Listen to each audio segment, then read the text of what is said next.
Short-term rentals, also known as Airbnbs, have become very popular in recent years. If you're looking to make a move, you may have considered converting your house into a rental instead of selling it. Though earning passive income from renting out your house may sound appealing, being a landlord is time-consuming, even more so with Airbnbs over a regular rental. Now here are a few of the challenges you could face if you rent out your house as a short-term rental instead of selling it, as well as my preferred method of renting if you decide to go ahead and rent the property out. Now, successfully managing your house as a short-term rental takes a lot of time and effort. Managing reservations and guests can be a huge hassle.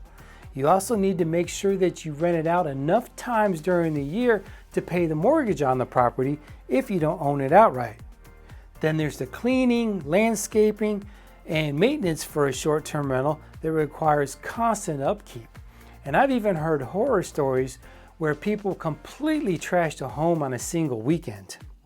On top of that, you've got to consider how any local regulations may affect your ability to convert your home, because some cities are making it harder to have a short-term rental or Airbnb.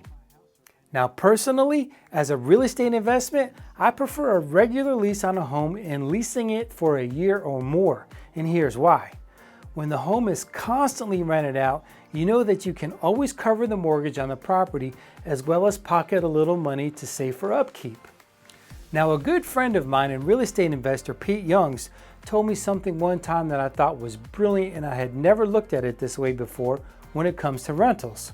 If you have just one house as a rental, it can potentially be your retirement fund. Now think about this.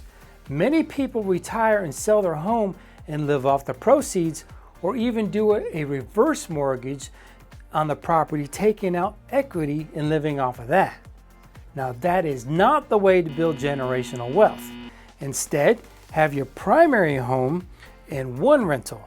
Then when you're ready to retire, sell the rental, and there's a good chunk of your retirement fund. Now you need to think through your willingness to take on this level of commitment. Even if you plan on using a property management company to handle everything for you, it's going to cost you anywhere from 6 to 10% of what the property rents for, depending on the company you choose. If you aren't ready for the work it takes, it might be wiser to sell instead. Plus, selling your house can provide a lump sum of money that can be invested in other ventures or used to purchase your next home.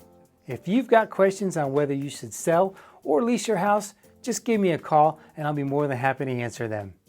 I'm Ken Mandich, and until next time.